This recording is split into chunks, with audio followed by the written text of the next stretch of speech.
October থেকে এই জায়গাটি পরিচিত হবে থার্ড টার্মিনাল শাহজালাল আন্তর্জাতিক বিমানবন্দর নামে। এখানে 115টা চেক ইন কাউন্টার, যেখানে আগে মাত্র কয়েকটা ছিল এবং মানুষজন ভোগান্তিতে পড়তেন, লাইন দিতেন। বিমানবন্দরে প্রবেশের আগে একটা লাইন, গেটে এসে আরেকটা লাইন, চেকিং, নানা ঝামেলা। এখানে বিশাল ফ্লোর স্পেস, যেখানে আপনি চেক ইন কাউন্টারের সামনে এসে আপনার লাগেজ দিতে পারবেন, প্লেনের আসন নিশ্চিত করতে পারবেন। তারপর হচ্ছে আপনি আপনার লাগেজ দিয়ে আপনি হচ্ছে বিমানে ওঠার জন্য আরো যে ইমিগ্রেশন প্রক্রিয়া এবং সেই আপনার ফ্লাইটে ওঠার ঠিক আগের যে স্ক্যানিং, সেই প্রক্রিয়া চলে যেতে পারবেন।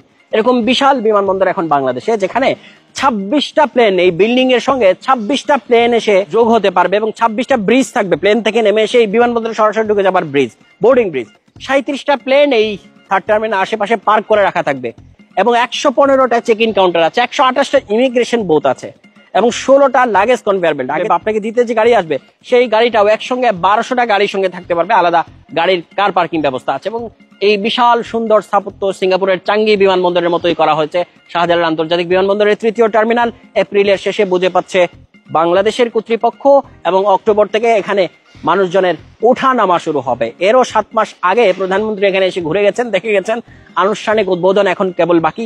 অক্টোবরেই আন্তর্জাতিক ফ্লাইটগুলো এখানেই এসে ওঠানামা করবে। এরকম আরো ভিডিও পেতে ফলো দিন।